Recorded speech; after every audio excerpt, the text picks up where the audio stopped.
This is Brent Allen Winters, commonlawyer.com, www.commonlawyer.com. But this is a common lawyer comments concerning our common law. Okay, the laws of nature's God and our Constitution of the United States is a brief of common law government. We should know it because it applies to those in government. It does not apply to govern us. By Arthur Stansbury, the Catechism. Oh, I said this, and we're going to do this. We're going to talk about our Constitution of the United States. We're going to talk about when the Congress of the United States all meet together. Question: do the members of the Congress of the United States all meet together in one assembly when they make the laws? Answer: no. They meet in two separate assemblies, one of which is called the Senate, and the other of which is called the House of Representatives. Why do we have what we call the two houses of Congress? Because we're British by culture. And the common law tradition gave Britain, over the centuries, a bicameral, bi means two, cameral means box, a two-box legislature. They meet in two boxes called buildings, a two-box, bicameral. It's an old Latin word. I don't need to bore you with all that fancy stuff. I'm just making the point there are two houses. They meet in two different places. They're called also the two branches of the legislative branch. Remember, there are three branches of government at common law. This doesn't exist anywhere in the world but in common law countries.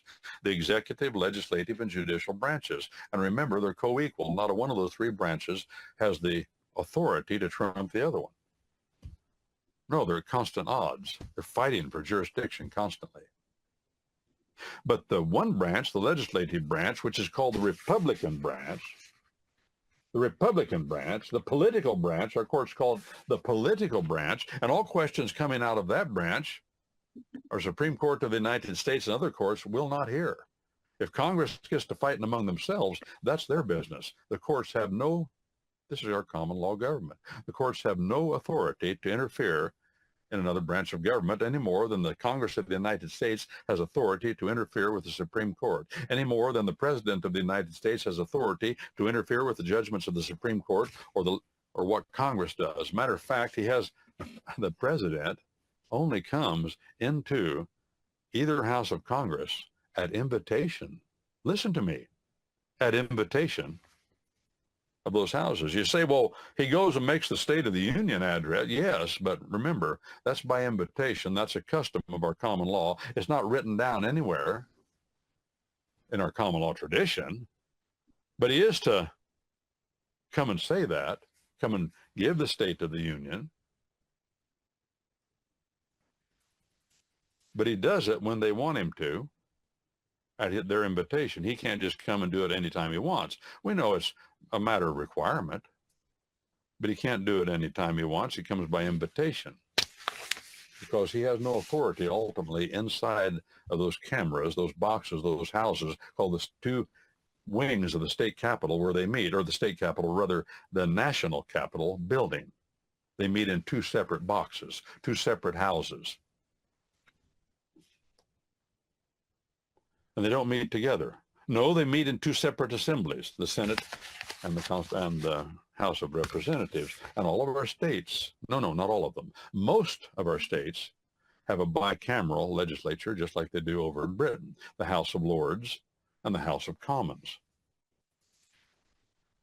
The House of Lords are older, and the House of Commons are younger.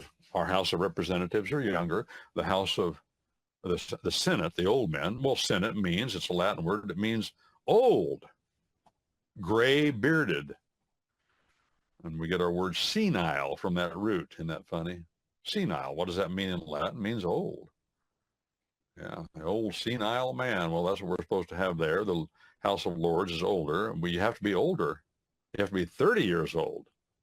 Oh, there's a difference. Our Constitution spells this out. This is our common law tradition. You have to be 30 years old to run for the Senate of the United States. And you only have to be 25 years old to run for the House of Representatives. That's the Republican branch of government. We are not a republic as such, but we have a Republican, or as the courts put it, a political branch. Political, that means majority rule. Political. Don't govern us. They just do their job. Our Constitution says they make all legislative power shall be in a Congress of the United States. That's what it says. We'll do one more question, and then we'll take a break, Miss Francine, and hear another song. Who choose the persons who shall be members of the House of Representatives? Answer: the people of all the different states, because the laws of Congress concern all the states and must be obeyed by all the people of the United States.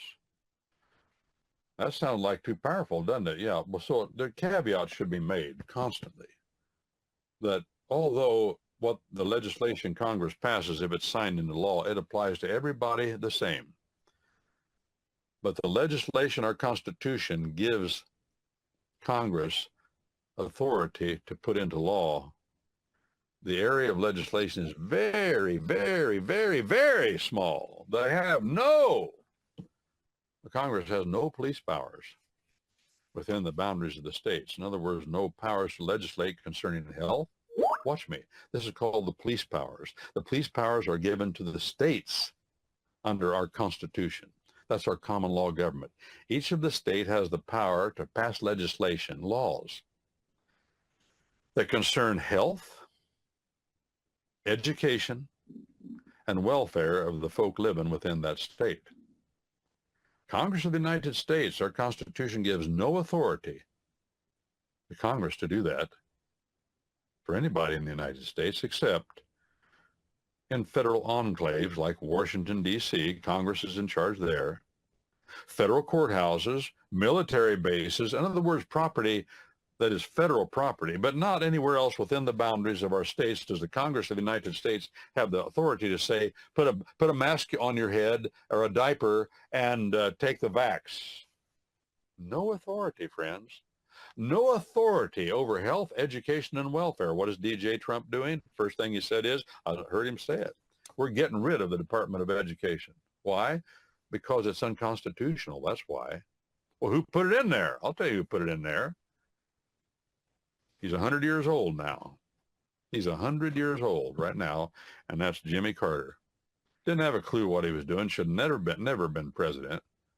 Again, he's a graduate of the U.S. Naval Academy. You think he would know something. Military men are not a good choice for presidents in general.